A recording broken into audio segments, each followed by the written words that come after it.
আশা করছি আমার কথা ক্লিয়ার আসছে সবার কাছে, ঠিক তো? হ্যাঁ স্যার আসছে। এরপর দেখো যে আমরা ন্যায় দর্শন, তাহলে ন্যায় কথাটার প্রথম অর্থ কি সেটা আমাদের জানতে হবে, তাই তো? যে ন্যায় কথার অর্থ হচ্ছে যুক্তিনিষ্ঠ। ন্যায় কথার অর্থ হলো যুক্তিনিষ্ঠ। যুক্তিনিষ্ঠ কি না, বলছে যা যুক্তিনিষ্ঠ তাই না স্যার ন্যায়ের আসল পরিচয়। আমাদের আমি বললাম যে ভারতীয় দর্শনের যে লজিক বা কি বলবো যুক্তি মানে বিদ্যা যদি বলি, সেইটা কিন্তু নৈয়িকরা দিয়েছেন প্রথম। তাদের যে যুক্তি, সেরকম যুক্তি ভারতীয় দর্শনে আর কোথাও নেই। তো সেই জন্য ইন্ডিয়ান ফিলোসফিতে ইন্ডিয়ান লজিক মাত্রই কাদেরকে বলা হয় না, ন্যায়কে ধরা হয়, তাই তো?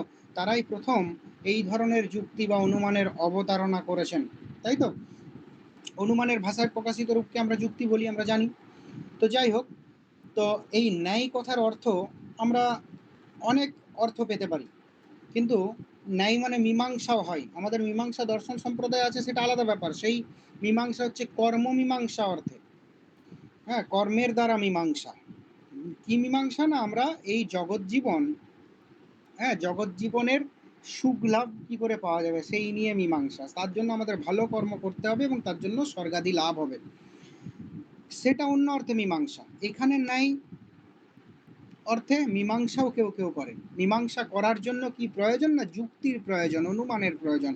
সেই যুক্তি বা অনুমান দিয়েছেন কারা না, ন্যায়িকরা, তাই তো? এই অর্থে ন্যায়, ন্যায় অর্থে যুক্তিনিষ্ঠ, এই অর্থে ইউজ করা হয়। তো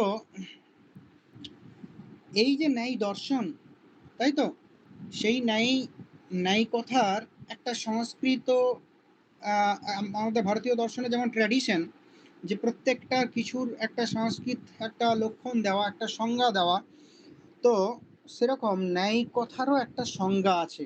আমরা অনেকেই জানি যে নিয়তে অনেন ইতি ন্যায়। নিয়তে অনেন ইতি ন্যায়, শোনা যাচ্ছে তো? নিয়তে অনেন ইতি ন্যায় মানে কি না, যার দ্বারা মানুষ চালিত হয়ে কি হয়, বুদ্ধিদীপ্ত একটি স্থির সিদ্ধান্তে পৌঁছায়, তাকে বলা হচ্ছে ন্যায় বা বিচার বা মীমাংসা। বোঝা গেল? তো নিয়তে অনেন ইতি ন্যায়, যার দ্বারা চালিত হয়ে মানুষ বুদ্ধিদীপ্ত বা বুদ্ধিনিষ্ঠ একটি স্থির সিদ্ধান্তে উপনীত হয়, তাকে বলা হচ্ছে ন্যায়, তাই তো? এই ন্যায়কে আবার বলা হয় যে সর্বশাস্ত্র প্রদীপ। সংস্কৃতে বলা হয় সর্বশাস্ত্র প্রদীপম, যে এই ন্যায়টা হচ্ছে সকল শাস্ত্রের, মানে কি দর্শন শাস্ত্রের প্রদীপ স্বরূপ। এই ন্যায় ছাড়া কোনো শাস্ত্রের আলোচনা করা সম্ভব নয়। কেন সম্ভব নয় না, দেখো আমাদের ইন্ডিয়ান ট্র্যাডিশনে কি হয় না, এক সম্প্রদায় আরেক সম্প্রদায়ের সঙ্গে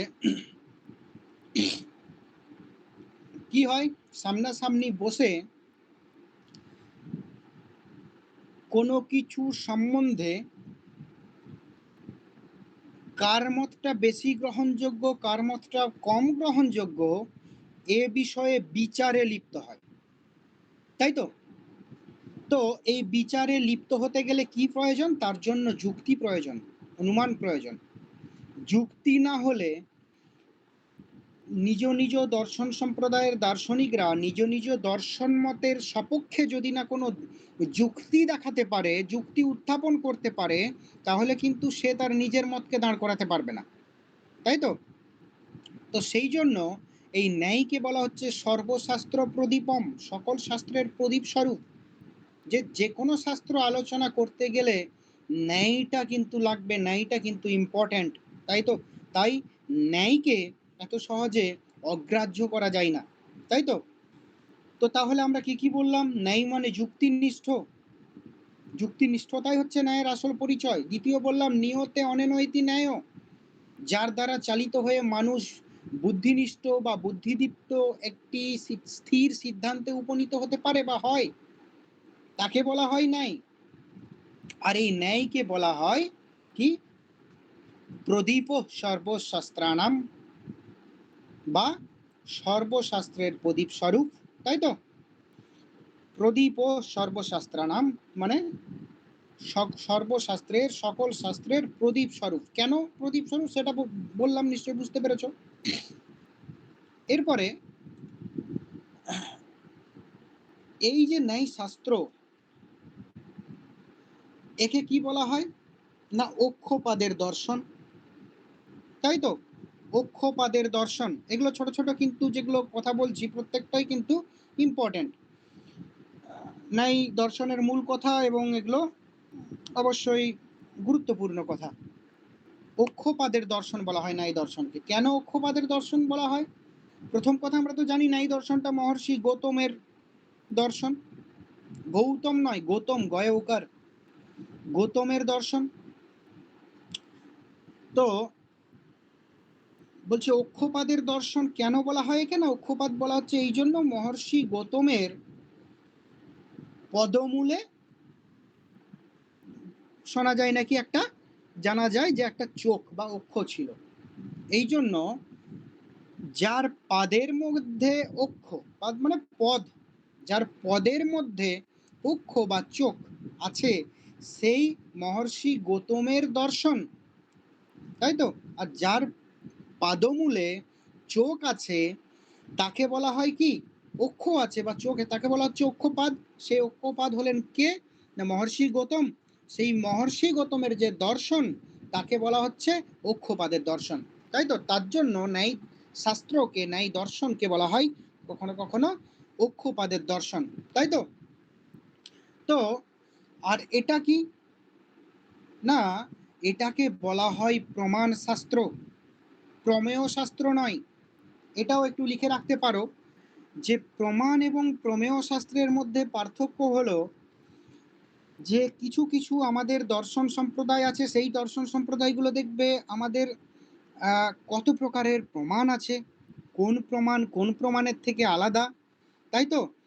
কোন প্রমাণ কোন মানে কোন কোন প্রমাণ মানতে হবে, কোন কোন বিষয় কোন কোন প্রমাণের দ্বারা গ্রাহ্য, এই সকল বিষয় নিয়েই আলোচনা তাদের বেশিরভাগ।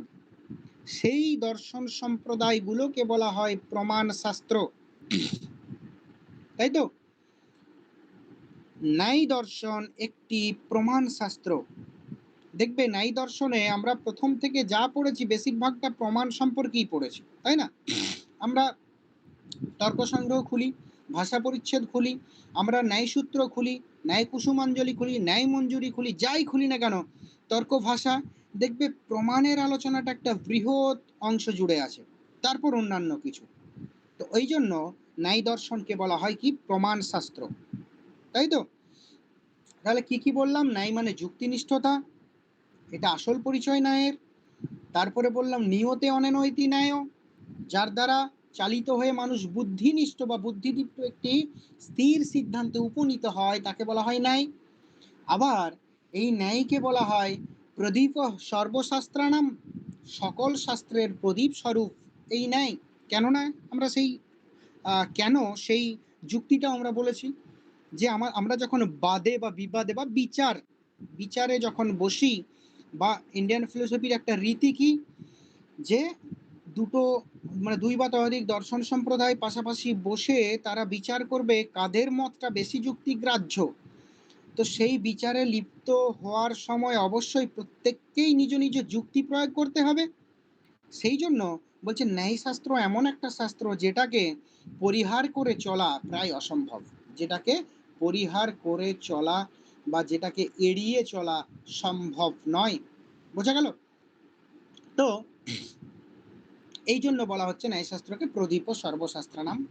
আর কি বললাম যে ন্যায় দর্শন হলো অক্ষপাদের দর্শন। কেন অক্ষপাদের দর্শন? না আমার যে মহর্ষি গৌতম শোনা যায় যে তার নাকি পায়ের মধ্যে অক্ষ ছিল বা চোখ ছিল, তার জন্য তাকে বলা হতো অক্ষপাদ।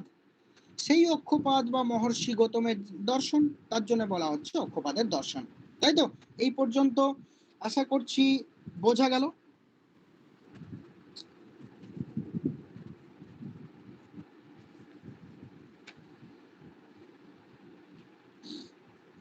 এরপর তোমাদের আরেকটা কথা এখনই একটু আলোচনা করে দিই, তোমাদের তাহলে আমারও পরবর্তী ক্ষেত্রে আলোচনা করতে সুবিধা হবে। যে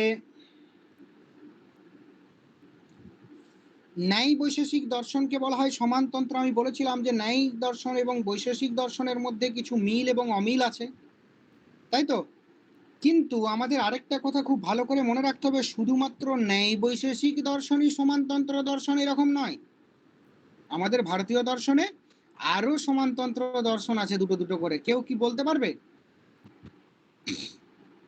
দেখি পারো কিনা, পারা উচিত।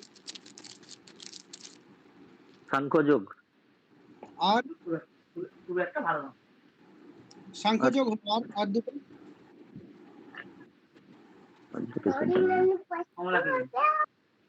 পারবে, চেষ্টা করো, পারবে।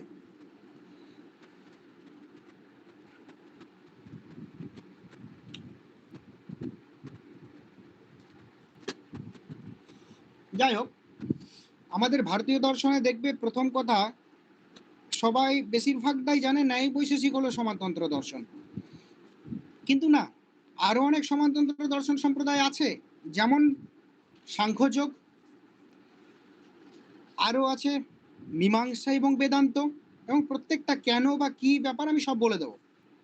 আলোচনাটা যেহেতু শুরু করেছি সব বলবো, চিন্তা নেই। যে দেখো, ভারতীয় দর্শনে সমানতন্ত্রের দর্শন ন্যায় বৈশেষিক বটেই, কিন্তু ন্যায় বৈশেষিক ছাড়া অপর দুই দুই করে চারটে সম্প্রদায়, মানে দু জোড়া সম্প্রদায়কে বলা হয় কি সমানতন্ত্র। সাংখ্যযোগ একে এক সমানতন্ত্র দর্শন বলা হয়, আবার মীমাংসা বেদান্তকেও সমানতন্ত্র দর্শন বলা হয়। কেমন না, আগে আমি সাংখ্যযোগ এবং মীমাংসা বেদান্তকে কেন বলা হয় সেটা বলি, তারপর আমি তোমার ন্যায় বৈশেষিককে কেন সমানতন্ত্র বলা হয় সেটা বলবো, ঠিক আছে? এটা একটু ডিটেলসে বলবো যেহেতু আমি পড়াচ্ছি এখন। যে দেখো, সাংখ্যযোগ, আমরা সাংখ্য দর্শনে পড়েছি পঞ্চবিংশতি তত্ত্ব, তাই তো? পুরুষ, প্রকৃতি, মহৎ বা বুদ্ধি, অহংকার, তারপরে পঞ্চ জ্ঞানেন্দ্রিয়, পঞ্চকর্মেন্দ্রিয় মন, পঞ্চ তন্মাত্র, পঞ্চ মহাভূত। এই 25টা তত্ত্ব সাংখ্য দর্শনে স্বীকার করা হয়, এবং সেই নিয়ে পঞ্চবিংশতি তত্ত্বের কথা বলা হয়। যদিও এই 25টাকে কেউ কেউ স্বীকার না করে কেউ সাংখ্যদেরকে দ্বৈতবাদী বলেছে, পুরুষ আর প্রকৃতি, পুরুষ বাদ দিয়ে বাকিটা তো প্রকৃতির এভলিউশন, তো প্রকৃতি ধরেছে শুধুমাত্র। কেউ কেউ আবার 3টে তত্ত্ব বলেছে, পুরুষ, মূলা প্রকৃতি মানে কারণরূপ প্রকৃতি, আর কার্যরূপ প্রকৃতি মানে ওই পুরুষের পর প্রকৃতি, প্রকৃতি বাদ দিয়ে নিচের যতগুলো সবকেই বলা হচ্ছে কার্যরূপ প্রকৃতি, আর উপরের যে প্রকৃতি সেটাকে কারণরূপ প্রকৃতি। যাই হোক, মোট কথা পঞ্চবিংশতি তত্ত্ব যাই বলি না কেন আছে। তো সেই পঞ্চবিংশতি তত্ত্ব যেমন সাংখ্যরা স্বীকার করেছে, যোগরাও কিন্তু স্বীকার করেছে।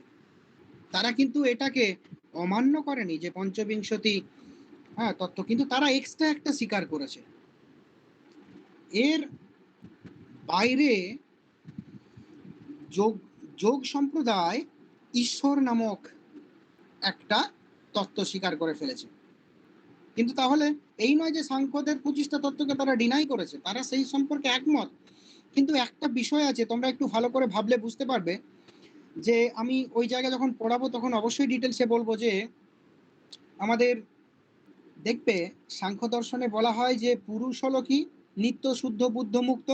প্রকৃতি কি? প্রকৃতি হচ্ছে অনিত্য, জড়, তাই তো?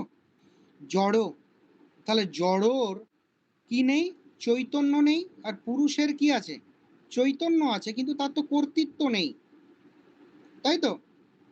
কেননা তিনি তো নিত্য, শুদ্ধ, বুদ্ধ, মুক্ত, তার আবার কাজকর্ম কিসের? তো এই জন্য বলে পুরুষ এবং প্রকৃতি কাছাকাছি থাকার ফলে কি হয়, পুরুষের ধর্ম প্রকৃতিতে গিয়ে পড়ে, প্রকৃতির ধর্ম পুরুষে গিয়ে পড়ে।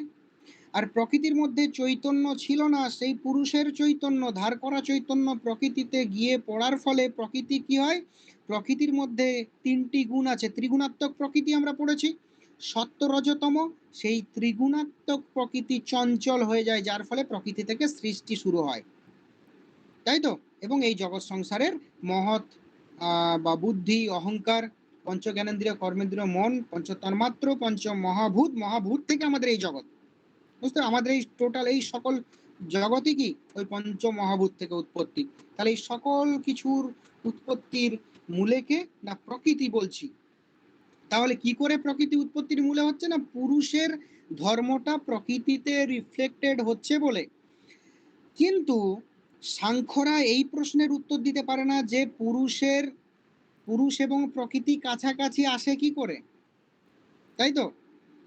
সেটা যোগ দর্শন সম্প্রদায়ের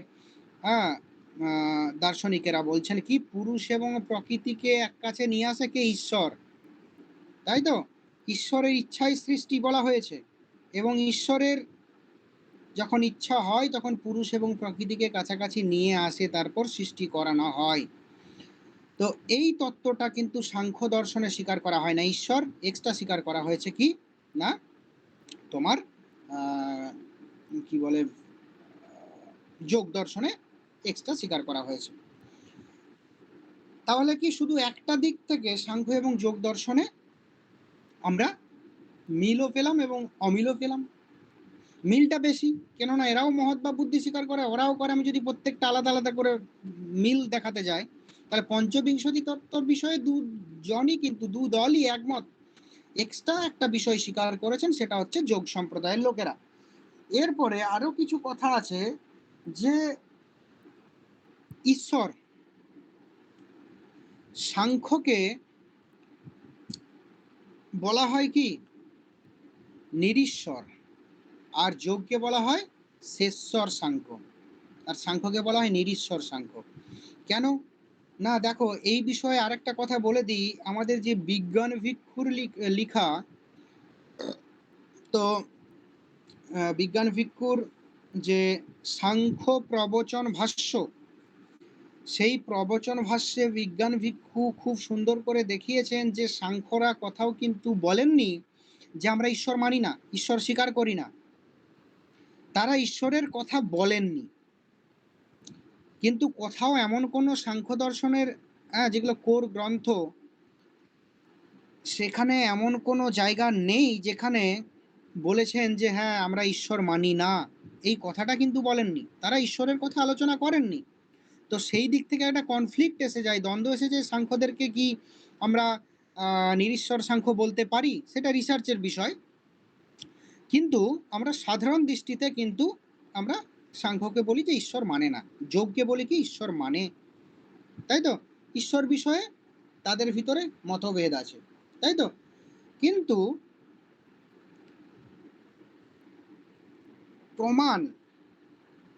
প্রমাণ বিষয়ে সাংখ্য জৈন দেখো আবার এক। সাংখ্যরাও তিনটে প্রমাণ স্বীকার করে, আবার যোগরাও তিনটে প্রমাণ স্বীকার করে, তাই তো? আবার সাংখ্যরাও স্বীকার করে পুরুষ প্রকৃতি বিবেক জ্ঞান থেকে মুক্তি, যোগরাও স্বীকার করে পুরুষ প্রকৃতির বিবেক জ্ঞান থেকে মুক্তি, তাই তো? দেখো কিন্তু কি দুজনে এই বিষয়ে একমত যে পুরুষ প্রকৃতির বিবেক জ্ঞান থেকে মুক্তি, কিন্তু অবশ্যই মুক্তির পন্থাটা ভিন্ন ভিন্ন, যে ওয়েটা অনুসরণ করতে হবে। সাংখ্যরা বলছেন জ্ঞান থেকেই মুক্তি, যোগরাও বলছেন জ্ঞান থেকে মুক্তি, কিন্তু সেই জ্ঞানটা লাভ করার জন্য যোগ সাধন করতে হবে। কিন্তু সাংখ্যরা এরকম বলছেন না যে তাদের ওই জ্ঞানটা লাভ করার জন্য যোগ সাধন করতে হবে, এটা বলছেন না। তাহলে তাদের সাংখ্য এবং যোগের মধ্যে বহু বিষয়ে মিল, আবার কিছু বিষয়ে অমিল, বেশিরভাগ বিষয়ে মিল। তার জন্য এই সাংখ্য এবং যোগ দর্শনটাকেও বলা হয় সমানতন্ত্র দর্শন, তাই তো? শুধু ন্যায় বৈশেষিক নয়, সাংখ্য এবং যোগও কিন্তু সমানতন্ত্র দর্শন। এছাড়াও আমরা আরো দুটো দর্শন সম্প্রদায় পাবো, তাদেরকেও বলা হয় সমানতন্ত্র দর্শন, যেমন বেদান্ত এবং মীমাংসা। আচ্ছা, সাংখ্যযোগকে সমানতন্ত্র কেন বলা হলো? কিছু কারো প্রশ্ন থাকলে বলতে পারো, বা সাংখ্যযোগ বিষয়ে যে কোনো প্রশ্ন থাকলে বলতে পারো।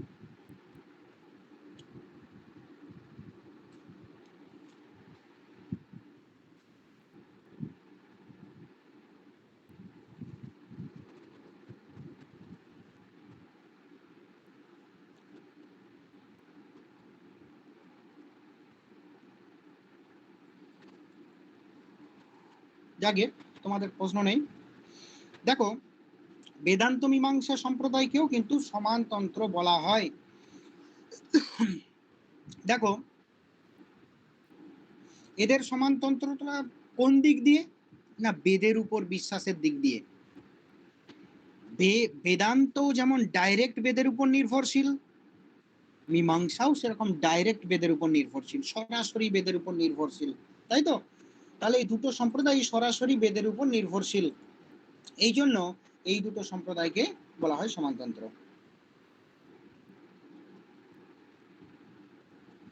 আবার কি অমিল প্রচুর, মীমাংসা এবং বেদান্ত সম্প্রদায়ের কি অমিলও প্রচুর। তো যাই হোক, অমিলগুলো প্রমাণ সম্পর্কে অমিল আছে, মিলও আছে, অমিলও আছে। আবার তোমার মোক্ষ সম্পর্কে আছে, এরা হচ্ছে কর্মবাদী মীমাংসকরা, এরা জ্ঞানবাদী, এরা বলেন জ্ঞান থেকেই মুক্তি বেদান্তীরা, আর মীমাংসকরা বলে কর্ম থেকে মুক্তি। তাদের মধ্যে অমিল প্রচুর আছে, কিন্তু মিল একটা জায়গায়, মূল অংশে মিল, তার জন্য সমানতন্ত্র বলা হচ্ছে। কেন না, এরাও যেমন ডাইরেক্ট বেদের উপর নির্ভরশীল, আর বেদান্তীরাও সেরকম ডাইরেক্ট বেদের উপর নির্ভরশীল, তাই তো? পরবর্তী ক্ষেত্রে দেখা যাচ্ছে কি মীমাংসকরা বেদের কর্মকাণ্ড উপর বিশ্বাসী, আবার বেদান্তীরা জ্ঞানকাণ্ডের উপর বিশ্বাসী। ঠিক আছে, কিন্তু দুজনেই কিন্তু ডাইরেক্ট বেদের উপর নির্ভরশীল, ডাইরেক্ট বেদের কথা নিয়ে ইন্টারভিউ করেছে। তো এই জন্য এই দুটোকেও সমানতন্ত্রবাদী দর্শন বলা হয়, তাই তো? তাহলে তিন জোড়া দর্শন সম্প্রদায় পাচ্ছি ভারতীয় দর্শনের, সাংখ্যযোগ পাচ্ছি, বেদান্ত মীমাংসা পাচ্ছি, এবং ন্যায় বৈশেষিক পাচ্ছি।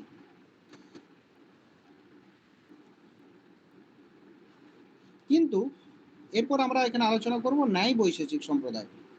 ন্যায় বৈশেষিক সম্প্রদায়ের এই দুটো সম্প্রদায়কে সমানতন্ত্র বলা হয় কোন দিক দিয়ে? না, এর অনেক দিক আছে, তাই তো? এদের এদের কিন্তু অন্য যে সাংখ্যযোগ এবং মীমাংসা বেদান্তের থেকেও এদের মিলটা কিন্তু অধিক, তাই তো? অনেক মিল। তাহলে এদের কি কি মিল? না, মিল আছে অজ্ঞানী হলো দুঃখের কারণ, দুঃখের কারণ যথার্থ জ্ঞানের অভাব, এটা কিন্তু নৈগরাও স্বীকার করে, বৈশেষিকরাও স্বীকার করে, ন্যায় এবং বৈশেষিক দুটো সম্প্রদায় স্বীকার করে। এবং ওই জন্য দেখবে ন্যায় দর্শন শুরুই হচ্ছে কি যথার্থ জ্ঞান অযথার্থ জ্ঞান, তাই তো? এই দিয়ে তো কোনগুলো যথার্থ জ্ঞান কোনগুলো অযথার্থ জ্ঞান, তাই তো, সেগুলো আমার আগে জানা প্রয়োজন। তাহলে ওগুলো যদি না জানি, আমার মধ্যে যদি অজ্ঞান থাকে কোনো বিষয় সম্পর্কে, বস্তু সম্পর্কে, তাহলে আমার মোক্ষ বা মুক্তি লাভ সম্ভব নয়। আমি বস্তুকে যদি যথার্থভাবে না জানি, তাহলে আমি সর্বজ্ঞানী সর্বজ্ঞ হব কি করে? তাহলে যথার্থভাবে জানতে হবে আগে। তো অজ্ঞান দুঃখের কারণ, দুঃখের মূল, এটা দুটো সম্প্রদায় কিন্তু সমানভাবে স্বীকার করে। আর এই দুটো সম্প্রদায় আরো একটা বিষয়ে তাদের মিল আছে, কোনটা? না, সমস্ত দুঃখের নিবৃত্তি হলো মোক্ষ, নৈগরাও স্বীকার করে, বৈশেষিকরাও স্বীকার করে। আবার পঞ্চভূত নৈগরাও স্বীকার করে, বৈশেষিকরাও স্বীকার করে। তো এরকম বিষয় নিয়ে মিল আছে। এবং আরো মিল যেটা আপাত দৃষ্টিতে আমাদের অমিল মনে হতে পারে, প্রমাণ বিষয়ে প্রত্যক্ষ নৈগরা 4টে প্রমাণ স্বীকার করে, প্রত্যক্ষ অনুমান উপমান শব্দ, বৈশেষিকরা 2টো প্রমাণ স্বীকার করে, প্রত্যক্ষ অনুমান। কিন্তু পরবর্তী ক্ষেত্রে বৈশেষিকরা দেখিয়েছেন আসলে 2টো প্রমাণ স্বীকার করলেই হয়ে যায়, আর 2টো স্বীকার করার প্রয়োজন নেই, তাই তো? আবার আরেকটা জিনিস, যে 16টি পদার্থ স্বীকার করে নৈগরা, কিন্তু বৈশেষিকরা কটা স্বীকার করে? 7টা, তাই তো? নৈগদের 16টি পদার্থ কি কি? না, প্রমাণ প্রমেয় সংশয় প্রয়োজন দৃষ্টান্ত সিদ্ধান্ত অবয়ব, প্রমাণ প্রমেয় সংশয় প্রয়োজন দৃষ্টান্ত সিদ্ধান্ত অবয়ব, তর্ক নির্ণয় বাদ জল্প বিতণ্ডা হেত্যাবাস ছলজাতি নিগ্রহ স্থান, এই 16টা। কিন্তু বৈশেষিকরা 7টি পদার্থ স্বীকার করে কি? দ্রব্য গুণ কর্ম সামান্য বিশেষ সমবায় অভাব। তো এদের আপাত দৃষ্টিতে মনে হচ্ছে অমিল, কিন্তু ভালো করে আমরা যদি পড়ি দেখতে পাবো বৈশেষিকরা কিন্তু এই নৈয়িকদের 16টি পদার্থের বিরোধিতা করেননি। তারা বলছেন যে খামোকা অতগুলো পদার্থ মানার দরকার নেই, আমরা যে 7টা পদার্থ মানছি সেই 7টা পদার্থ মানলেই সেই নৈয়িকরা যে 16টা পদার্থের মাধ্যমে কথা বলছেন সেই সকল পদার্থই আমাদের এই 7টার মধ্যেই অন্তর্ভুক্ত হয়ে যায়। তারা কিন্তু নৈয়িকদের সঙ্গে বিরোধ করেননি 16টা পদার্থ বিষয়ে, তারা শুধু সংখ্যাটা কমিয়ে দিয়েছেন একে অপরের মধ্যে অন্তর্ভুক্ত করে। তো যাই হোক, এই যে ন্যায় এবং বৈশেষিকের মধ্যে এই এত মিল, সেই জন্য এদেরকে বলা হয় সমানতন্ত্র। ভারতীয় দর্শনে যদি এরকম প্রশ্ন আছে, প্রধান সমানতন্ত্রবাদী দর্শন সম্প্রদায় কোন দুটি, তাহলে আমাদের উত্তর হবে ন্যায় বৈশেষিক। বুঝতে পেরেছো? প্রধান সমানতন্ত্রবাদী, তাহলে সাংখ্যযোগ, মীমাংসা বেদান্ত এগুলোও সমানতন্ত্রবাদী দর্শন, কিন্তু তথাপি ন্যায় বৈশেষিক সম্প্রদায়ের মতো এত মিল কিন্তু নেই এদের মধ্যে, তাই তো? মানে ওই সাংখ্যযোগ এবং মীমাংসা বেদান্তের মধ্যে এত মিল নেই, ন্যায় বৈশেষিকের মধ্যে যে মিল আছে প্রায় পরবর্তী ক্ষেত্রে আমরা দেখতে পাবো কি না, ন্যায় এবং বৈশেষিক মিলেমিশে একাকার হয়ে গেছে। পরবর্তী ক্ষেত্রে অনেক গ্রন্থ বেরিয়েছে যেগুলোকে বলা হয় ন্যায় বৈশেষিক গ্রন্থ, যেমন আমাদের তর্ক সংগ্রহ, ভাষা পরিচ্ছেদ, এগুলোকে শুধু ন্যায়ের গ্রন্থ বলা হয় না, ন্যায় বৈশেষিক গ্রন্থ বলা হয়, তাই তো?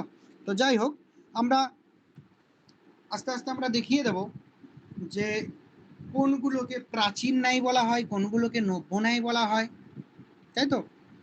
এবং ঠিক কোনগুলোকে ন্যায় বৈশেষিক গ্রন্থ বলা হয় সেগুলোও কিন্তু আমরা দেখাবো। এই পর্যন্ত কারো কিছু সমস্যা হলে আগে বলো তো, তারপরে আমরা এরপর ন্যায়ের একটু বিভাজনে যাব। এগুলোও তোমাদের ইম্পর্টেন্ট, পরীক্ষায় আসতে পারে কার কোনটা গ্রন্থ লিখা, নব্য নয়িক, প্রাচীন নয়িক, তাই তো? এই সকলগুলো আমি তোমাদের বলবো। আর ন্যায় বৈশেষিক উভয় মতেই লিখিত কিছু গ্রন্থ, সেগুলো আমি বলবো, সেগুলো কেন এবং সেগুলো বলবো। তো এই পর্যন্ত কারো কিছু প্রশ্ন থাকলে আগে করে ফেলো।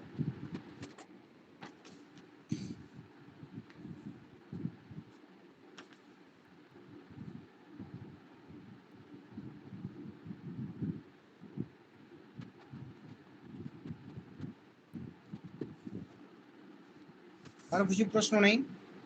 দেখো, ন্যায় দর্শনকে আমরা তো বলি বিভিন্ন ক্ষেত্রে পড়াশোনার করার ক্ষেত্রে বা বিভিন্ন বই পড়ার ক্ষেত্রে আমরা শুনি প্রাচীন ন্যায়, নব্য ন্যায়, আমরা শুনি ন্যায় বৈশেষিক গ্রন্থ, সেগুলো সবই ক্লিয়ার হওয়া দরকার। আমরা সবাই ফিলোসফির স্টুডেন্ট সর্বোপরি, কে কি করি সেটা নয়, কিন্তু আমরা সবাই ফিলোসফি স্টুডেন্ট, তাই আমাদের ভালো করে জানা উচিত।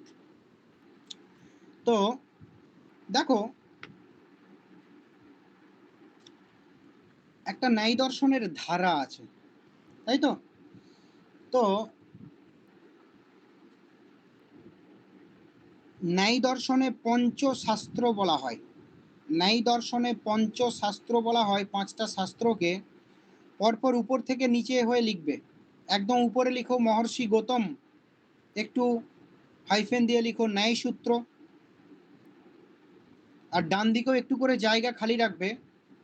হ্যাঁ, আমি তারপর আরো অন্য কিছু বলবো, সেগুলো লিখতে বলবো। মহর্ষি গৌতম ন্যায় সূত্র, নিচের দিকে আরো দিয়ে লিখো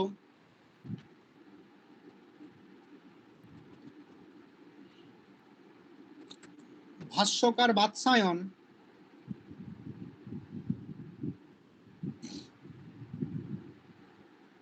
বাৎসায়ন ভাষ্য বা ন্যায় ভাষ্য।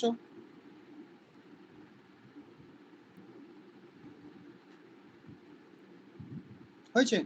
আরো নিচের দিকে আরো দিয়ে লিখো উদয়নাচার্য ন্যায় কুসুমাঞ্জলি।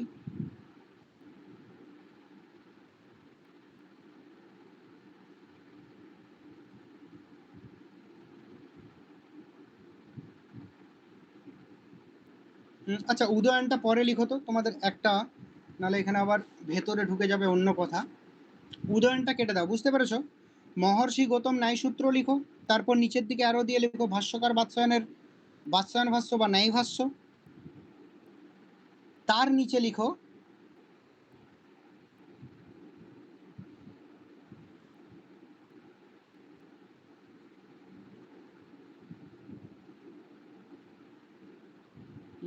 কি করা যায় উদাহরণটা? গাঙ্গেশ জয়ন্ত ভট্ট। হুম, আচ্ছা ঠিক আছে, যাই হোক প্রথমে লিখো মহর্ষি গৌতম। লিখছো তো? আমাকে একটু রিপ্লাই করো সবাই, নাহলে আমি কি করে পড়াবো তোমাদের, বুঝবো কি করে? হ্যাঁ স্যার লিখছি। ঠিক আছে, একদম উপরে লিখো মহর্ষি গৌতম ন্যায় সূত্র, তারপরে ভাষ্যকার বাৎসায়ন ভাষ্য বা ন্যায় ভাষ্য, তার নিচে উদয়নাচার্য যেমন লিখছিলে লিখো উদয়নাচার্য ন্যায় কুসুমাঞ্জলি, উদয়নাচার্য ন্যায় কুসুমাঞ্জলি। তারপর লিখো গাঙ্গেশ উপাধ্যায় তত্ত্বচিন্তামণি, তারপর লিখো জয়ন্ত ভট্ট ন্যায় মঞ্জুরি, তারপর লিখো জয়ন্ত ভট্ট ন্যায় মঞ্জুরি। এই যে পাঁচটা গ্রন্থ আমরা পেলাম, মহর্ষি গৌতমের ন্যায় সূত্র, ভাষ্যকার বাৎসায়নের বাৎসায়ন ভাষ্য, উদয়নাচার্যের ন্যায় কুসুমাঞ্জলি, গাঙ্গেশ উপাধ্যায়ের তত্ত্বচিন্তামণি এবং জয়ন্ত ভট্টের ন্যায় মঞ্জুরি, হয়েছে তো? এই পাঁচটা গ্রন্থকে বলা হয় পঞ্চশাস্ত্র, ন্যায় দর্শনে পঞ্চশাস্ত্র। স্যার গাঙ্গেশ ন্যায় দর্শনে পঞ্চশাস্ত্র বলা হয় এই পাঁচটা গ্রন্থকে। হ্যাঁ সুরজিৎ কিছু বলছো? গাঙ্গেশ উপাধ্যায় বললেন, এটা বলবেন বইটার নাম? তত্ত্বচিন্তামণি, তারপরে তার নিচে আরো দিয়ে জয়ন্ত ভট্টের ন্যায় মঞ্জুরি, মহর্ষি গৌতমের ন্যায় সূত্র, ভাষ্যকার বাৎসায়নের বাৎসায়ন ভাষ্য বা ন্যায় ভাষ্য, উদয়নাচার্যের ন্যায় কুসুমাঞ্জলি, গাঙ্গেশ উপাধ্যায়ের তত্ত্বচিন্তামণি, জয়ন্ত ভট্টের ন্যায় মঞ্জুরি। এই পাঁচটা গ্রন্থকে বলা হয় ন্যায় দর্শনে পঞ্চশাস্ত্র। এরপর প্রথম যে দুটো গ্রন্থ ন্যায় সূত্র এবং ন্যায় ভাষ্য বাৎসায়ন ভাষ্য আর কি, এই দুটোকে বলা হয় প্রাচীন ন্যায়। প্রাচীন ন্যায় এই পর্যন্তই, মহর্ষি গৌতম এবং বাৎসায়নের মতটাই হচ্ছে প্রাচীন ন্যায়। আর বাকি যে তিনটে উদয়নাচার্য, গাঙ্গেশ উপাধ্যায় এবং জয়ন্ত ভট্ট, হ্যাঁ, এগুলো হচ্ছে নব্য ন্যায় সম্প্রদায়, এগুলো হচ্ছে নব্য ন্যায়। এই নব্য ন্যায়ের মধ্যে গাঙ্গেশের তত্ত্বচিন্তামণিটাকে বলা হয় নব্য ন্যায়ের মূল ভিত্তি। ওটাকে একটু অ্যারো দিয়ে লিখে নাও নিজেদের মতো করে, যে গাঙ্গেশ উপাধ্যায়ের তত্ত্বচিন্তামণিটাকে বলা হয় নব্য ন্যায়ের মূল ভিত্তি, তাই তো? প্রশ্ন যদি আসে নব্য ন্যায়ের মূল ভিত্তি কোনটি, না তখন গাঙ্গেশ উপাধ্যায়ের তত্ত্বচিন্তামণি, বা যদি গাঙ্গেশ উপাধ্যায় না থাকে, যদি গ্রন্থগুলোর নাম থাকে তত্ত্বচিন্তামণি।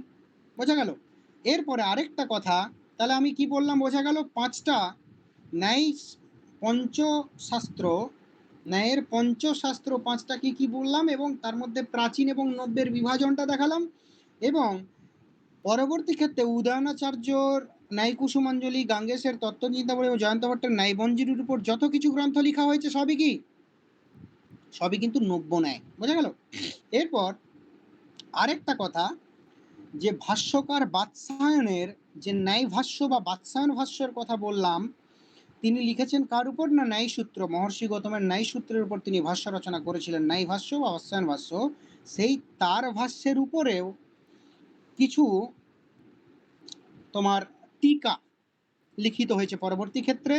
সেগুলো কি কি, এক দুই করে লিখে নাও। ভাষ্যকার বাৎসায়নের যে বাৎসায়ন ভাষ্য, সেখান থেকে আরো দিয়ে খাতার কোনো একটা জায়গায় লিখে নাও যে তার উপর তিনটে মূল টিকা যে লিখিত হয়েছে। একটা হচ্ছে উদ্ধোত করেন ন্যায়বার্তিক,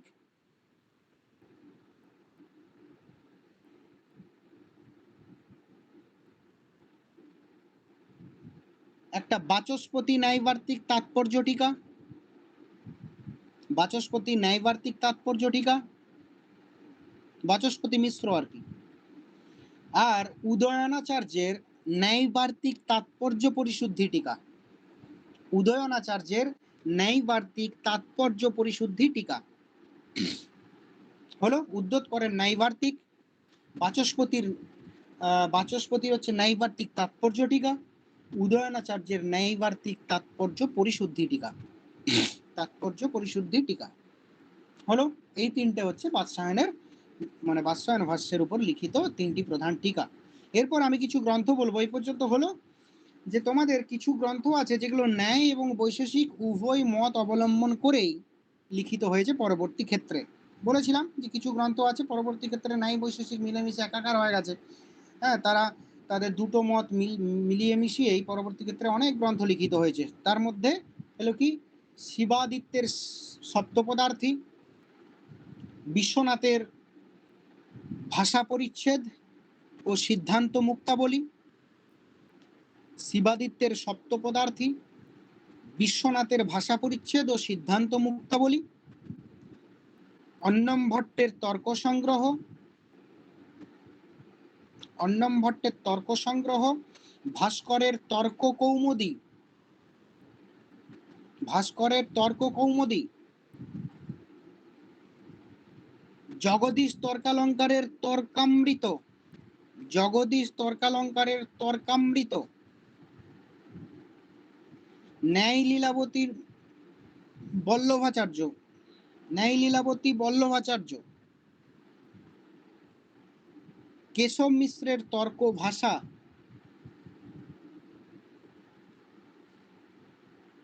আর বরদরাজের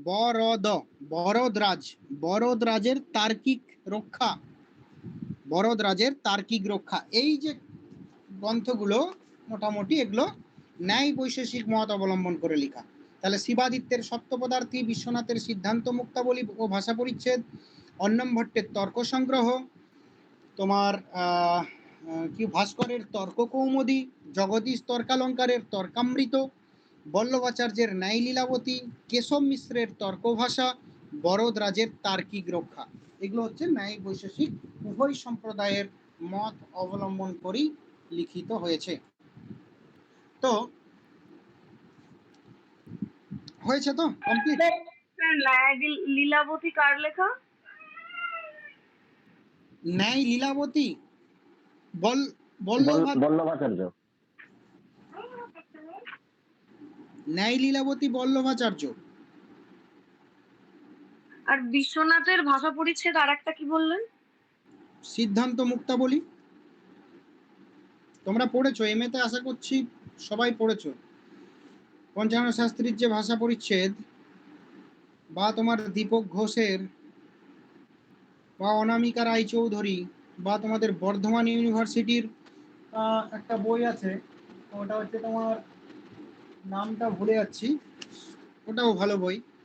অনেক পাঠ্য ছিল, প্রত্যেকটাতেই কিন্তু ভাষা পরিচ্ছেদে বিষয়ের সঙ্গে সিদ্ধান্ত মুক্তাবলী টিকাটাও দেওয়া ছিল।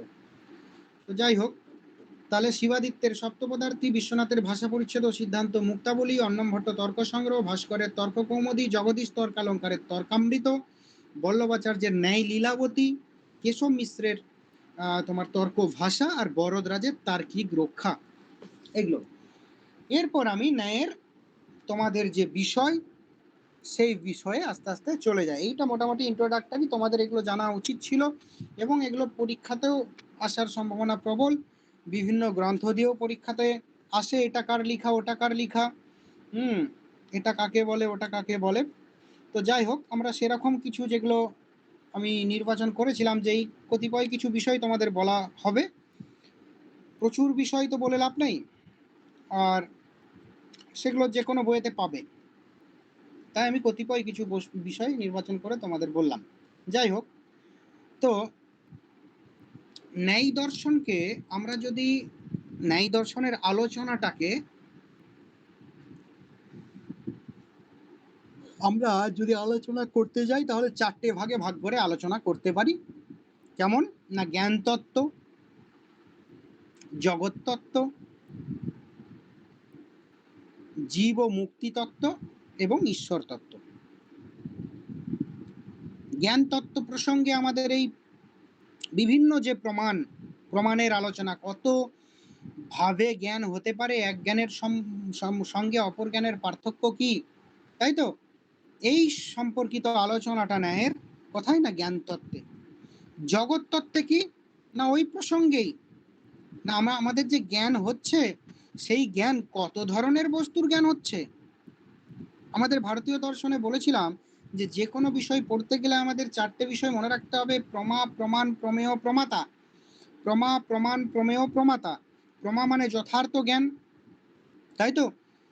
প্রমাণ মানে যথার্থ জ্ঞান লাভের উপায়, যে ওয়েগুলোর দ্বারা, যে উপায়গুলোর দ্বারা আমরা জ্ঞান লাভটা করছি, যথার্থ জ্ঞান লাভ করছি, সেই প্রমাণ দেখবে প্রত্যেক দর্শন সম্প্রদায় কিছু না কিছু স্বীকার করা হয়েছে।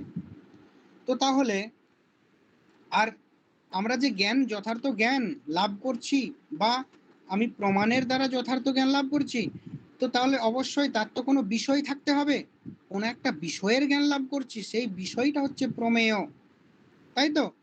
প্রমেয় জগৎ বস্তু, তাই তো?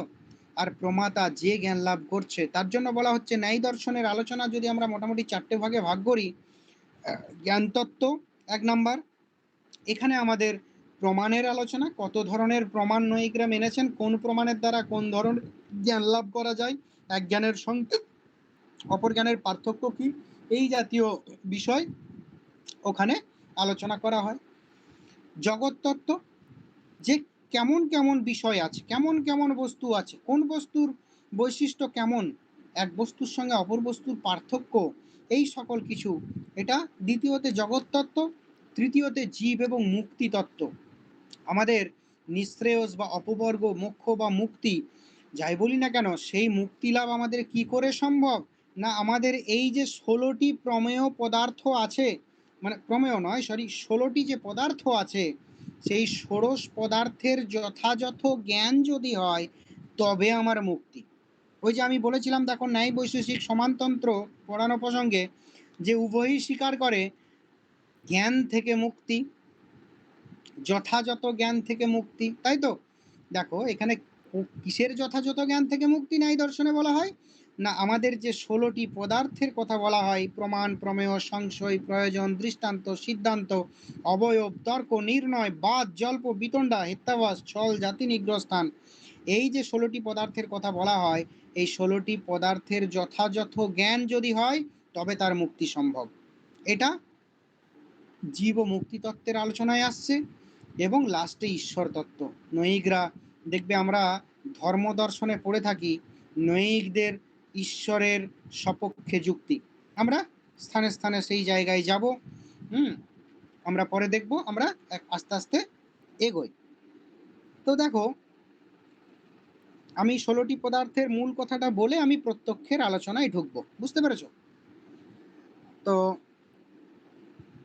প্রত্যক্ষটা কিছুটা পড়াই আজকে, তারপরে আমি তোমাদের সিলেবাসে কি আছে দেখে নেব, যেমন যেমন আছে সেরকমই পড়াবো, ঠিক আছে? তো তো দেখো, প্রমাণ, প্রমাণ মানে কি, যার দ্বারা যথার্থ জ্ঞান লাভ করা যায় তাকে প্রমাণ বলা হয়। নৈকরা প্রমাণ কটা স্বীকার করেছেন? 4টে প্রমাণ, প্রত্যক্ষ, অনুমান, প্রমাণ শব্দ।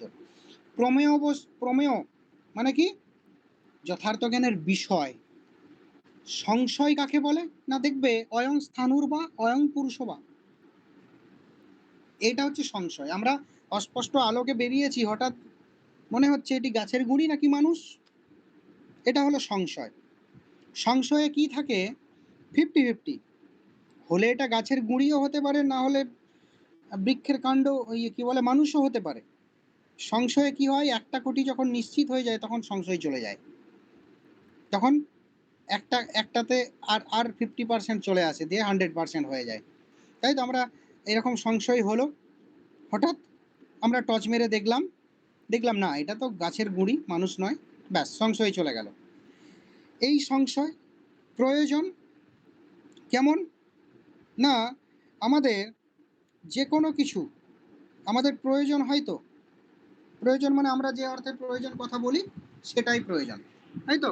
আমাদের চাওয়া, তাই তো? আমরা কি চাই সেই অর্থে। আর কি, দৃষ্টান্ত, প্রয়োজন হলে কি, আমাদের সামনে ধরো কোনো একটা, আমরা এরকম বলি, আমরা কোন একটা বাদ বিবাদে যুক্ত হওয়ার সময় আমরা কি দিই, আমরা দৃষ্টান্ত দিই। মানে কি, দৃষ্টান্ত মানে এক কথায় আমরা বলতে পারি উদাহরণ, তাই তো? আমরা বলতে পারি উদাহরণ। তারপরে কি, সিদ্ধান্ত, তার ভিত্তিতে আমরা কোনো বিষয়ে কি হয়, আমরা সিদ্ধান্ত নিই যে কোনটা ঠিক কোনটা বেঠিক, তাই তো? এরপর অবয়ব, অবয়ব মানে কি, অনুমানের অঙ্গ। আমরা দেখবে বলি যত্র যত্র ধূম তত্র তত্র বহ্নি ইতি সহচর্য নিয়ম ব্যক্তি, তাহলে যত্র যত্র ধূম তত্র তত্র বহ্নি, তাই তো? এটা হলো ব্যক্তিক জ্ঞান আমাদের। আমি বলতে চাইছি যে অনুমানের আমাদের অবয়ব, একটা অনুমানে দেখবে অবয়ব থাকে, ব্যক্তিক জ্ঞান থাকে, তারপরে পক্ষধর্মতা জ্ঞান থাকে, তারপরে পরামর্শ জ্ঞান থাকে, তারপরে তার ফলেই আমার অনুমান হয়। তাহলে অনুমানের যে অবয়ব, ব্যক্তিক জ্ঞান, পক্ষধর্মতা, ব্যাপাস্য পর্বতাদি বৃত্তিত্বম পক্ষ ধর্মতা, ব্যাপ্য ইত্যাদির পর্বতে অবস্থান করাটা এটাই হচ্ছে কি পক্ষ ধর্মতা। এবং পরামর্শ কি না তোমার বহ্নি ব্যাপ্য ধূমবান অয়ং পর্বত, বহ্নি ব্যাপ্য ধূম ওই পর্বতে আছে। প্রথমে আমার যেখানে যেখানে ধূম সেখানে সেখানে বহ্নি, এরকম জ্ঞান হলো। তারপরে কোনো স্থানে আমি হঠাৎ ধূম দেখতে পেলাম, ধোঁয়া দেখতে পেলাম, তখন আমার কিন্তু দেখবে আমার মনে হয় যে না ওখানে আগুন আছে। এই যে আগুন আছে মনে করার মাঝে কিন্তু তোমার অনেক কিছু বিষয় হয়ে গেছে, সেটা ফিলোসফি স্ট্রাকচারটা দেয় যে কি কি হয়েছে। যে কোনো দেখবে আমরা এখনো যদি আমরা যাদের গ্রামের বাড়ি, যে দূরে কোথাও প্রচন্ড ধোঁয়া উঠছে যেখানে ধোঁয়া ওড়ার কথা নয়, দেখবে আমরা বলি ওখানে কি হয়েছে, ওখানে কি আগুন লেগেছে। এই যে আগুন লেগেছে ওখানে নিশ্চয়ই আগুন আছে, আগুন লেগেছে সংশয় নয়, ধোঁয়া উড়ছে মানে আগুন অবশ্যই আছে। কিন্তু আমাদের সংশয়টাই তখন কি বিষয় হয়, যে ওটা কি কেউ ইচ্ছা করে জ্বালিয়েছে নাকি কোনো দুর্ঘটনা ঘটেছে, তাই না?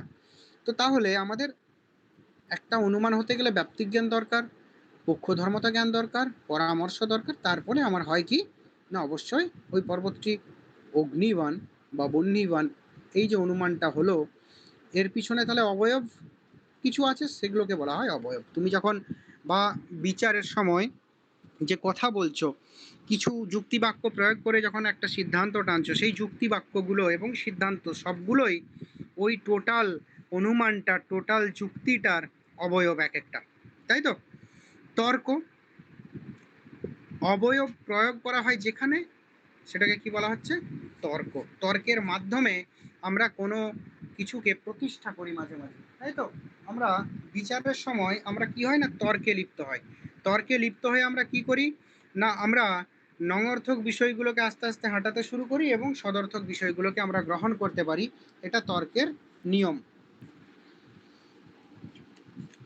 দাঁড়াও একটু জল খাই আমি।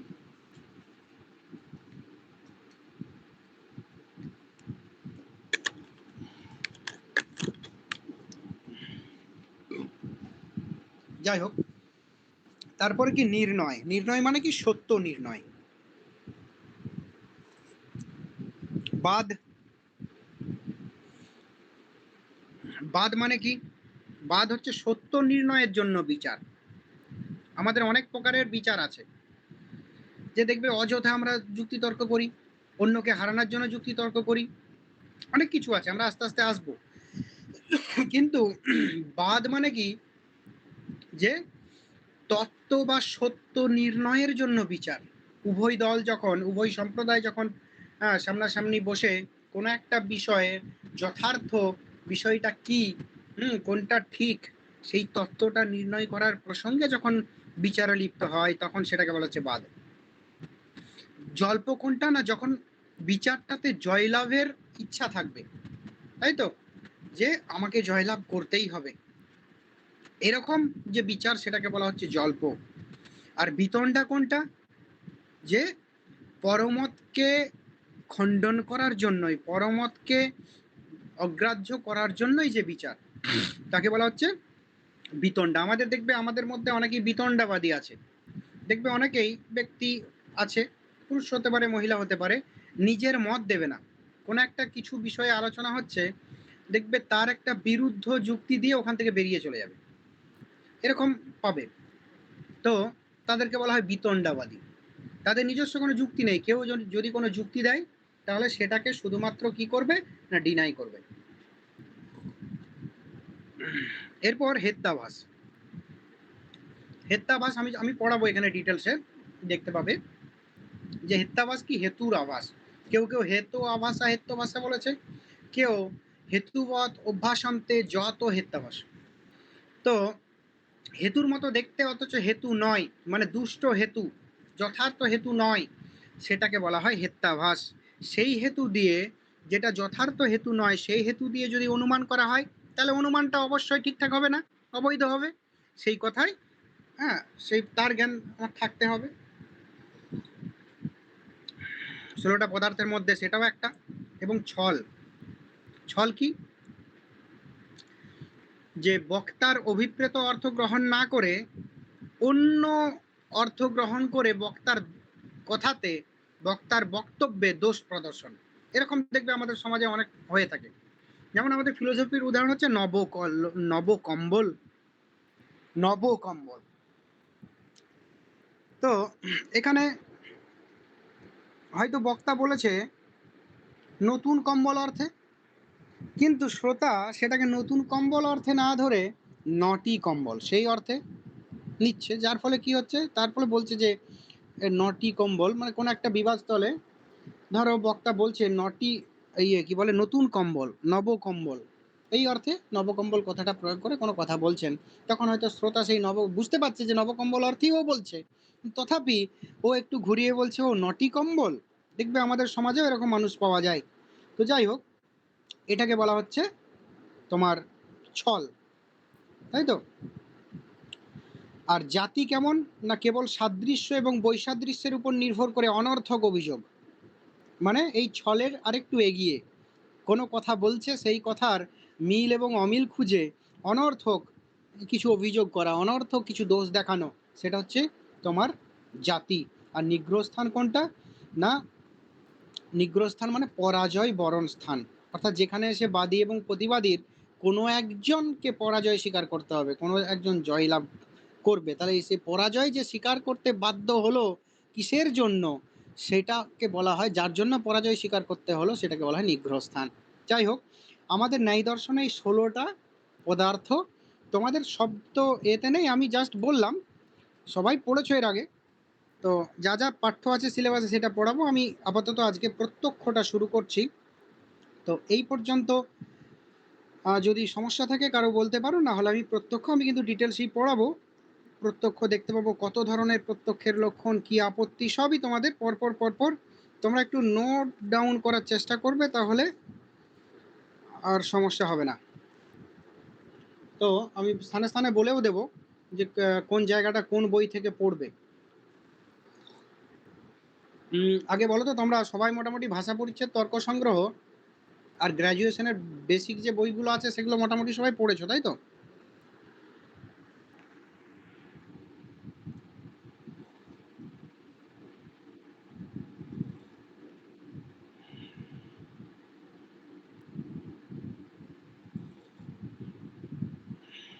শুনতে পাচ্ছ আমার কথা?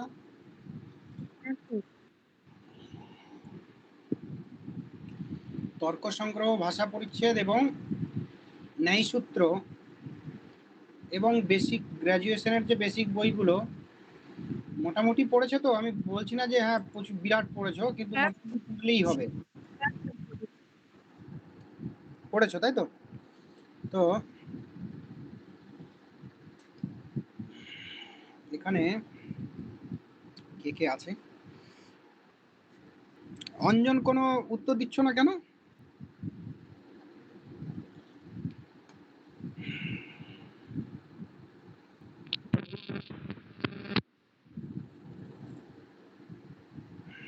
তোমার কথা শোনা যাচ্ছে না।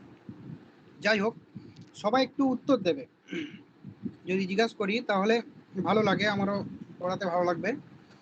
যে আচ্ছা বলো তো, কেউ একজন বলো প্রত্যক্ষের লক্ষণ কটা জানো বা কার লক্ষণ জানো, একটু বলো তো দেখি। বলবো স্যার? হ্যাঁ হ্যাঁ বলো। একটা মনে পড়ছে এখন, বলছি ওই গৌতমের যে লক্ষণটা, হুম ইন্দ্রিয়ার্থ সন্নিকর্ষোৎপন্নম জ্ঞানম অব্যপদেশম অব্যবিচারী ব্যবসায়াত্মকম প্রত্যক্ষম। প্রত্যক্ষ। এছাড়া আর কেউ, অনেক সংজ্ঞা আছে, আর কেউ কিছু বলতে পারবে? আর একটা ওই জ্ঞান করণকম জ্ঞানম প্রত্যক্ষম আছে, হ্যাঁ ওটা কার মতটা ঠিক মনে পড়ছে না আর কি। হ্যাঁ, আর এই যে মহর্ষি গৌতমের মতটা বললে, এর লক্ষণটা বললে, এর মতোই আরো দুটো লক্ষণ আছে, বলতে পারবে? এর উপরে না স্যার, সেরকম বলতে পারবো না। আচ্ছা হুম, ঠিক আছে, আমি শুরু করছি।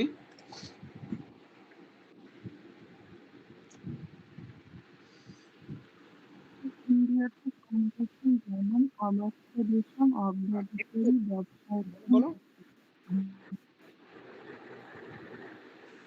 ইন্ডিয়াতে সম্পন্ন যেমন অবাস্তরিসম অব্যবসায়ী ব্যবসায়তম প্রত্যক্ষ। এটা মহর্ষি গৌতমের লক্ষ্য। এটা ছাড়া এটা আর জ্ঞান কারণকম জ্ঞানম প্রত্যক্ষম ছাড়া আর কিছু বলতে পারবে?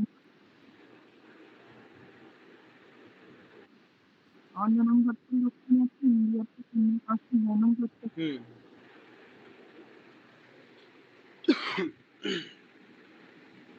আর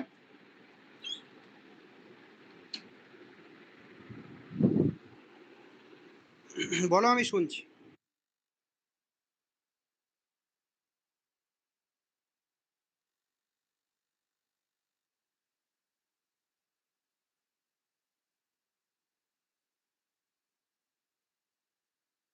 বিশ্বনাথের লক্ষণ আছে জ্ঞান কারণম জ্ঞানম প্রত্যক্ষ।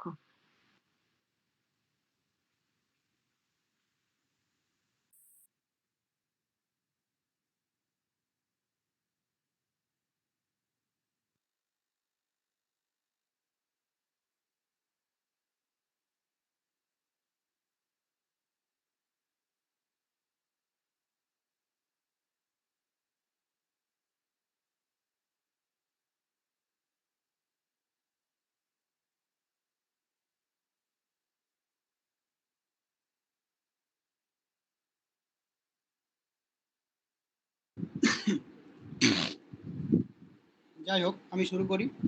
দেখো, তোমাদের একদম প্রথমে যখন গ্র্যাজুয়েশনে ভর্তি হয়েছিলে অনেক আগে, তো প্রথম যে তোমাদের সংজ্ঞাটা দিয়ে ন্যায় দর্শনে দেখবে পাঠ্য মানে কি? প্রত্যক্ষ। প্রত্যক্ষ, অনুমান, উপমান, শব্দ, অর্থাপত্তি, অনুপলব্ধি, মানে প্রমাণগুলো ছিল। এবং আমরা প্রথম ন্যায় দর্শনে প্রত্যক্ষ পড়েই শুরু করেছিলাম।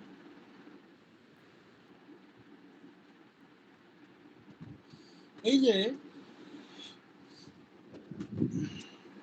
প্রত্যক্ষ, মহর্ষি গৌতম লক্ষণ দিয়েছেন কি? ইন্দ্রিয়ার্থ সন্নিকর্ষোৎপন্নম জ্ঞানম অব্যপদেশম অব্যভিচারী ব্যবসায়াত্মকম প্রত্যক্ষম।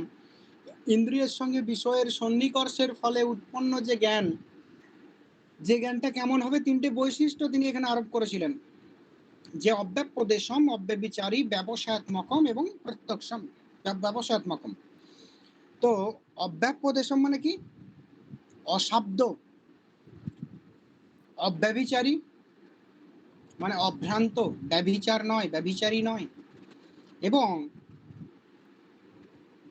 ব্যবসায়াত্মক মানে নিশ্চিত, নিশ্চয়াত্মক।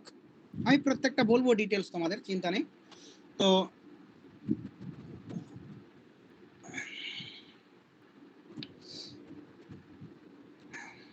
অব্যপদেশম মানে কি?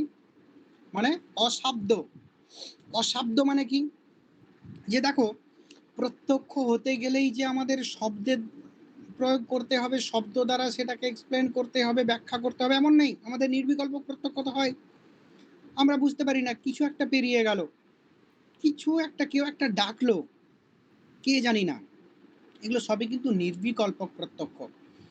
এগুলো কিন্তু শব্দ দ্বারা প্রকাশযোগ্য নয়, তার জন্য বলা হচ্ছে অশাব্দ। প্রত্যক্ষ হতে গেলে যে শব্দ দ্বারা প্রকাশযোগ্য হবে এমন কোনো নয়, তার জন্য বলা হচ্ছে অশাব্দ। প্রথম বৈশিষ্ট্য অব্যাপদেশম, তার ব্যাপ্যদেশ, তাই তো, তার প্রকাশ, তাই তো, এটা হতেই হবে, তার কোনো মানে নেই। তারপরে কি? অব্যভিচারী। ব্যভিচারী মানে কি? যে ব্যভিচারী জ্ঞান মানে কি? যথার্থ জ্ঞান নয়, তাই তো। মানে কি? ব্যভিচারী জ্ঞান মানে সংশয়াত্মক জ্ঞান, তাই তো। যেখানে দুটো জ্ঞান বা দুই বা ততোধিক জ্ঞান মিলেমিশে থাকে, কোন জ্ঞান আমি বুঝতে পারি না, সেটা ব্যভিচারী জ্ঞান, তাই তো। তো প্রত্যক্ষ কেমন হবে? ব্যভিচারী হলে হবে না, প্রত্যক্ষ হবে অব্যভিচারী। প্রত্যক্ষ অনিশ্চিত জ্ঞান হলে হবে না, প্রত্যক্ষ হবে কি? নিশ্চিত জ্ঞান। অয়ং স্থানুর বা পুরুষবা, এখানে আমি আমি প্রত্যক্ষ করলাম কিছু একটা, হলে গাছ নাহলে মানুষ, গাছের কাণ্ড, গাছের গুঁড়ি, না হলে মানুষ, কিন্তু কি আমি বুঝতেই পারলাম না, তাহলে আমার ঠিকঠাক কি প্রত্যক্ষ হলো? আমি বলতে পারবো কাউকে যে ওটা কি প্রত্যক্ষ করলাম? পারবো না। তাহলে আমাকে প্রত্যক্ষটা হতে হবে কেমন? অব্যভিচারী, নিশ্চয়াত্মক, তাই তো। তাহলে দুটো হলো, অব্যাপদেশম মানে শব্দ দ্বারা যে প্রকাশযোগ্য হতে হবে এমন নয়, অশাব্দ, অভ্রান্ত, তাই তো, অভ্রান্ত এবং নিশ্চয়াত্মক, তাই তো। অব্যপদেশম অব্যভিচারী, অব্যভিচারী ব্যভিচার জ্ঞান নয়, এবং নিশ্চয়াত্মক জ্ঞান, মানে সংশয়াত্মক জ্ঞান হতে পারে না। কি না, প্রথম শব্দ দ্বারা প্রকাশযোগ্য হতে হবে তার কোনো মানে নেই। অব্যভিচারী মানে আমি ওটা সংশয়াত্মক দিয়ে বললাম না, ওটা একটু আমি ভুল বলেছি। অব্যভিচারী মানে তোমার নিশ্চয়াত্মক জ্ঞান, মানে তোমার সরি আমি এখনো ভুল বলছি। অভ্রান্ত মানে ভ্রান্ত জ্ঞান নয়। আমি এক বস্তুকে অপর বস্তু রূপে যখন জানছি তখন সেটা বলা হচ্ছে কি ভ্রান্ত জ্ঞান। যেমন রজ্জুতে সর্পভ্রম সুচিত রজতভ্রম, প্রত্যক্ষ এরকম হলে হবে না, প্রত্যক্ষ হবে যে অব্যভিচারী, অভ্রান্ত। আর কি ব্যবসায়াত্মক মানে নিশ্চয়াত্মক জ্ঞান। ব্যবসায়াত্মক মানে কি নিশ্চয়াত্মক জ্ঞান, যে সংশয়াত্মক জ্ঞান থেকে ভিন্ন। তাহলে প্রত্যক্ষ কেমন হবে? ইন্দ্রিয়ার্থ সন্নিকর্ষোৎপন্ন, ইন্দ্রিয়ের সঙ্গে বিষয়ের সন্নিকর্ষের ফলে উৎপন্ন। ইন্দ্রিয় বলতে আমরা বুঝি পঞ্চবাহ্য ইন্দ্রিয়, একটা অন্তর ইন্দ্রিয় মন, তাই তো? পঞ্চবাহ্য ইন্দ্রিয়ের স্ব বিষয় বর্তমান, বিষয় ব্যবস্থা বলে এটাকে।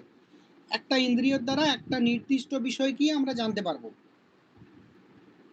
একটা ইন্দ্রিয়ের একটা নির্দিষ্ট বিষয় গ্রহণ করার ক্ষমতাই বা সামর্থ্য আছে, অন্য বিষয় গ্রহণ করার সামর্থ্য নেই।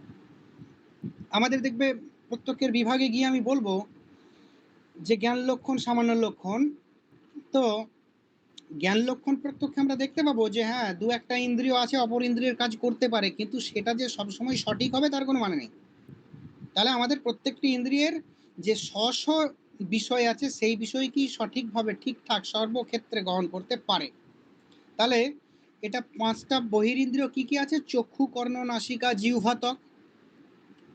চোখের দ্বারা আমরা দেখতেই পাই, আমরা কিন্তু শুনতে পাই না চোখ দিয়ে। কানের দ্বারা শব্দ পাই, জিভের দ্বারা টেস্ট পাই, ত্বকের দ্বারা টাচ পাই, আর তোমার নাকের দ্বারা গন্ধ পাই। প্রত্যেকটি বাহ্য ইন্দ্রিয়ের স্ব বিষয় আছে, এটাকে বিষয় ব্যবস্থা বলে। হ্যাঁ, প্রমাণ ব্যবস্থা বলে, প্রমাণ ব্যবস্থা। তো যাই হোক, বা বিষয় ব্যবস্থা। এই পাঁচটা বহিরিন্দ্রিয় ছাড়াও আমার অন্তর কিছু বিষয় আছে, সুখ দুঃখ ইত্যাদি, এগুলোকে কি গ্রহণ করে? কোন ইন্দ্রিয়ের দ্বারা? না, মনের দ্বারা।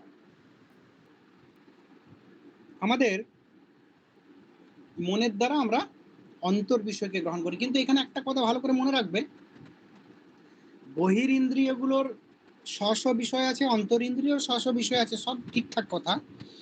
কিন্তু অন্তরিন্দ্রিয় মন যদি বহিরিন্দ্রিয়গুলোর সঙ্গে যদি না থাকে, কি বললাম?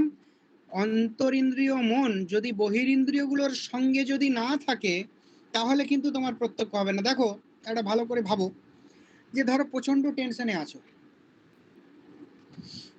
তখন দেখবে ক্ষণিকের জন্য আমাদের মন সেই জায়গায় চলে যায় যে হয়তো কারোর প্রিয়জন হয়তো মারা গেছে, খুব টেনশন, বাসে করে বাড়ি ফিরছো, তখন হয়তো কোনো তোমার ইচ্ছা ছিল অনেকক্ষণ আগে চা খাওয়ার, হ্যাঁ, একটা ফেরিওয়ালা তোমার পাশের দিকে পাশ হয়ে বাসেতে চাই চা করে পেরিয়ে চলেও গেছে।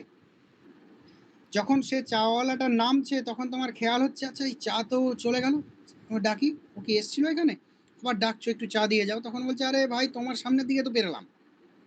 কিন্তু দেখো তোমার চোখ ছিল, তোমার কান ছিল, সবই ছিল, কিন্তু দেখো চোখ থাকতেও দেখোনি, কান থাকতেও শোনোনি। মানে কি, অন্তর ইন্দ্রিয় মন যদি তোমার মধ্যে না, মানে ওই ইন্দ্রিয়গুলোর সঙ্গে না থাকে তাহলে তোমার সেই প্রত্যক্ষ কিন্তু হবে না। অন্তর ইন্দ্রিয় মনকে কিন্তু থাকাটা অবশ্যই জরুরি। বোঝা গেল? তো যাই হোক, আমার মোট কথা ইন্দ্রিয়ার্থ সন্নিকর্ষোৎপন্ন, ইন্দ্রিয়ের সঙ্গে বিষয়ের সন্নিকর্ষের ফলে উৎপন্ন যে জ্ঞান। সন্নিকর্ষ আবার বিভিন্ন প্রকার।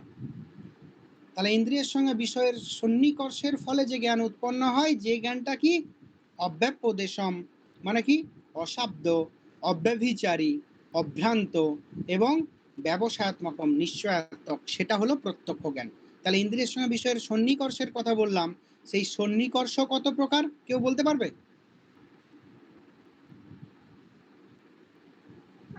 সন্নিকর্ষ স্যার দু প্রকার, লৌকিক আর অলৌকিক।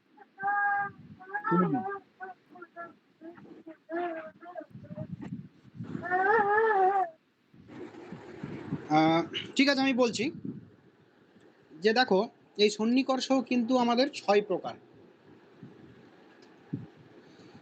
প্রথমে কি সংযোগ সন্নিকর্ষ। দেখো কোনো একটা দ্রব্যের, যে কোনো দ্রব্যের প্রত্যক্ষ কালে আমাদের কি সন্নিকর্ষ হয়?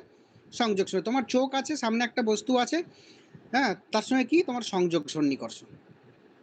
এরপর তুমি বস্তুর রূপ প্রত্যক্ষ করছো, মানে কি? গুণ। বস্তুর রূপ মানে বস্তুটা দ্রব্য, আর রূপটা কি? গুণ। গুণ দ্রব্যে কোন সম্বন্ধে থাকে? সমবায় সম্বন্ধে থাকে। এগুলো জানো নিশ্চয়ই, সমবায় সম্বন্ধ 5টা জায়গায় থাকে। জাতির সঙ্গে ব্যক্তির সম্বন্ধ সমবায় সম্বন্ধ, দ্রব্যের সঙ্গে গুণের সম্বন্ধ সমবায় সম্বন্ধ, দ্রব্যের সঙ্গে কর্মের সম্বন্ধ সমবায় সম্বন্ধ, তারপরে অবয়ব এবং অবয়বীর সম্বন্ধ সমবায় সম্বন্ধ, এবং নিত্য দ্রব্য এবং সেই দ্রব্যে বর্তমান বিশেষ সম্বন্ধ কি? সমবায় সম্বন্ধ। 5টা জায়গায় সমবায় সম্বন্ধ। তো তাহলে কোনো একটা দ্রব্য মানে বস্তু, সেই বস্তুর যে রূপ মানে গুণ, তাহলে সেই দ্রব্যের গুণের প্রত্যক্ষকালে, তাহলে দ্রব্যের প্রত্যক্ষকালে কি হলো না? সংযোগ সন্নিকর্ষ। আর সেই দ্রব্যের গুণের প্রত্যক্ষকালে কি সন্নিকর্ষ হবে? সংযুক্ত সমবায় সন্নিকর্ষ। সেই প্রথমে হলো সংযোগ, আর সেই সংযোগ যার সঙ্গে হলো সেখানে কি গুণটা কি কি আছে? সমবায় সম্বন্ধে সংযুক্ত আছে। তার জন্য এই দ্রব্যতে গুণের প্রত্যক্ষকালে সন্নিকর্ষ হয় সংযুক্ত সমবায় সন্নিকর্ষ। বোঝা গেল? তাহলে আমি প্রথমে ঘট প্রত্যক্ষ করলাম সংযোগ সন্নিকর্ষ, ঘটের লাল রং বা খয়েরি রং প্রত্যক্ষ করলাম কিসের দ্বারা? সংযুক্ত সমবায় সন্নিকর্ষের দ্বারা। এরপর আমি লালত্ব জাতি বা খয়েরিত্ব জাতিটাকে প্রত্যক্ষ করছি, সেটা কিসের দ্বারা? না, সেটা হচ্ছে সংযুক্ত সমবেত সমবায় সন্নিকর্ষ। তাহলে দেখো, দ্রব্য প্রত্যক্ষকালে সংযোগ সন্নিকর্ষ, দ্রব্যের গুণের প্রত্যক্ষকালে সংযুক্ত সমবায় সন্নিকর্ষ, তারপরে দ্রব্যের গুণের গুণত্ব জাতি, ধরো ঘট, খয়েরি ঘট, খয়েরিত্ব যে জাতি, হ্যাঁ, খয়েরি যে গুণ, সেই গুণের গুণত্ব জাতি মানে খয়েরিত্ব, এখানে জাতিটার প্রত্যক্ষকালে কি হবে না? সংযুক্ত সমবেত সমবায় সন্নিকর্ষ। কি করে না? দেখো ওই যে ঘট বা দ্রব্য, সেখানে গুণটা কোন সম্বন্ধে হয়ে যাবে? সমবায় সম্বন্ধে সংযুক্ত আছে। আর সেই গুণে গুণত্ব জাতিটা কোন সম্বন্ধে? সমবায় সম্বন্ধে। তাহলে পুরোটা কি হচ্ছে? সংযুক্ত সমবেত সমবায়। বোঝা গেছে? এরপরে তাহলে 3টে হলো। এরপর আছে শব্দের প্রত্যক্ষ। দেখো ঠিক একইভাবে সাধারণ যে কোনো দ্রব্যের প্রত্যক্ষকালে আমাদের কি হচ্ছে? সংযোগ সন্নিকর্ষ। সেরকম শব্দের প্রত্যক্ষ কিসের দ্বারা করা যাবে বলতে পারবে?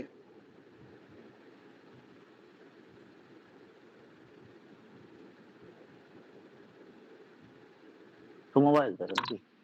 হুম, সমবায়ের দ্বারা মানে কোশ্চেনটা আমি সমবায়, বুঝতে পারিনি, একটু ভালো। তাই তো। আমরা যে কোনো প্রাথমিক যে কোনো শব্দ, যে কোনো প্রাথমিক শব্দ আমরা প্রত্যক্ষ করি কিসের সাহায্যে? কোন সন্নিকর্ষের সাহায্যে? সমবায় সন্নিকর্ষ, তাই তো।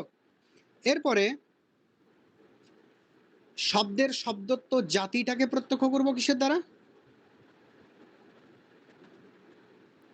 সমবেত সমবায় সন্নিকর্ষের দ্বারা। দেখো আমরা বুঝতে পারি পার্থক্য, কোনটা ক্লাসিক্যাল, কোনটা ডিজে, কোনটা বাংলা, কোনটা হিন্দি, কোনটা ক্রাউডের চিৎকার চেঁচামেচি, কোনটা মৃদঙ্গ করতালের শব্দ, আমরা বুঝতে পারি। তাহলে আমার বিভিন্ন শব্দের শব্দত্ব মানে শব্দত্ব জাতিটার যদি প্রত্যক্ষ করি, তাহলে বিভিন্ন শব্দের পার্থক্য আমরা করতে পারবো, তাই তো। তো তাহলে এই সমবেত সমবায় সন্নিকর্ষের দ্বারা শব্দত্ব জাতি। এবং আরেকটা আছে অভাবের প্রত্যক্ষ। ধরো আমি কোনো একটা জায়গায় আমার টেবিলে, পড়ার টেবিলে ধরো কোনো একটা বিষয় রেখেছি, বাড়ির লোক হয়তো অন্য জায়গায় সরিয়ে রেখেছে, আমরা বলি কি এই এটা গেল কোথায়? এখানে ছিল। এই জন্য নয়িকরা বলছেন যে যেমন আমাদের ভাবের প্রত্যক্ষ হয়, সেরকম অভাবেরও প্রত্যক্ষ হয়। সেই অভাবের প্রত্যক্ষ কিসের দ্বারা হয় না? বিশেষ্য বিশেষণ ভাব সন্নিকর্ষের দ্বারা, তাই তো। বা বিশেষণতা সন্নিকর্ষের দ্বারা। তো বিশেষ্য বিশেষণ ভাব সন্নিকর্ষ, বিশেষ্য কোনটা না টেবিল, ঘটা ভাব কোনটা না বিশেষণ, তাই তো? বিশেষ্য কোনটা ভূতল, ঘটা ঘটা ভাবটা কোনটা বিশেষণ, তাই তো? তো এই বিশেষ্য বিশেষণ ভাব সন্নিকর্ষের দ্বারা আমরা কি করি অভাবের প্রত্যক্ষ। যাই হোক, তাহলে আমরা বললাম ইন্দ্রিয়ার্থ সন্নিকর্ষোৎপন্ন, ইন্দ্রিয়ের সঙ্গে বিষয়ের ইন্দ্রিয় বুঝলাম, স্ব ইন্দ্রিয়ের স্ব বিষয় বুঝলাম, এবং ইন্দ্রিয়ের সঙ্গে বিষয়ের সন্নিকর্ষ যে হয় বললাম সেই সন্নিকর্ষটাও বুঝলাম। এর ফলে উৎপন্ন যে জ্ঞান হয় সেই জ্ঞানটাও আবার মানে এর ফলে উৎপন্ন যে কোনো জ্ঞান হলে হবে না, এর ফলে উৎপন্ন যে জ্ঞানটা যেটা তিনটে বৈশিষ্ট্য যুক্ত হবে, যেটা হবে অশাব্দ, যেটা হবে অভ্রান্ত, যেটা হবে নিশ্চয়াত্মক, সেটা কি না প্রত্যক্ষ জ্ঞান, তাই তো? সেটা হলো প্রত্যক্ষ। এরপর প্রত্যক্ষের এই যে লক্ষণ দেওয়া হলো, এই লক্ষণের বিরুদ্ধে আপত্তি হবে দুটো, একটা অব্যাপ্তি একটা অতিব্যাপ্তি, এবং এই জাতীয় এই বিশেষণগুলো বাদ দিয়ে তর্ক সহকার একটা লক্ষণ দিয়েছেন ইন্দ্রিয়ার্থ সন্নিকর্ষোৎপন্নম জ্ঞানম প্রত্যক্ষম, বিশেষণগুলোকে বাদ দিয়ে দিয়েছেন। এরপরে বিশ্বনাথ তার একটা লক্ষণ আছে, তাই তো? তারপরে আমরা আলোচনা করব এই লক্ষণের বিরুদ্ধে দুটি আপত্তি, অব্যাপ্তি এবং অতিব্যাপ্তি, এবং তার সমাধান। তারপরে একটা মহর্ষি গাঙ্গেস একটা লক্ষণ দিয়েছেন জ্ঞান করণম জ্ঞানম প্রত্যক্ষম, যে ইন্দ্রিয়ার্থ মানে ইন্দ্রিয় বিষয় সন্নিকর্ষ, এই কথাটি দিয়ে প্রত্যক্ষের লক্ষণ করলে যেহেতু এত সমস্যা দেখা দিচ্ছে, তাই এই ইন্দ্রিয় বিষয় সন্নিকর্ষ এই কথাটাকেই প্রত্যক্ষের লক্ষণ থেকে তুলে দিচ্ছেন তিনি। তারপরে দেখা যাবে গাঙ্গেসের লক্ষণেও দোষ হচ্ছে। তারপরে আমাদের ভাষা পরিচ্ছেদকার বিশ্বনাথ একটা লক্ষণ দিচ্ছেন তার ভাষা পরিচ্ছেদে, যেটাই মোটামুটি প্রত্যক্ষের এখনো পর্যন্ত সর্বজন গ্রাহ্য লক্ষণ, যে যৎ কিঞ্চিত প্রত্যক্ষাদে ব্যক্তিমাদায় প্রত্যক্ষাদে বৃত্তি অনুমানাদে অবৃত্তি জাতিমত্তম প্রত্যক্ষম। এগুলো এখন মাথায় ঢুকানোর দরকার নেই, আজকে যতটুকু পড়ালাম সেটি ভালো করে রেকর্ডিংটাও শুনবে, পড়বে, খুব সুন্দর হবে, মনে থেকে যাবে আশা করছি। তো আজকে তাহলে এই পর্যন্তই থাক, পরের দিন আমি প্রত্যক্ষটা শেষ করে প্রত্যক্ষের বিভাগ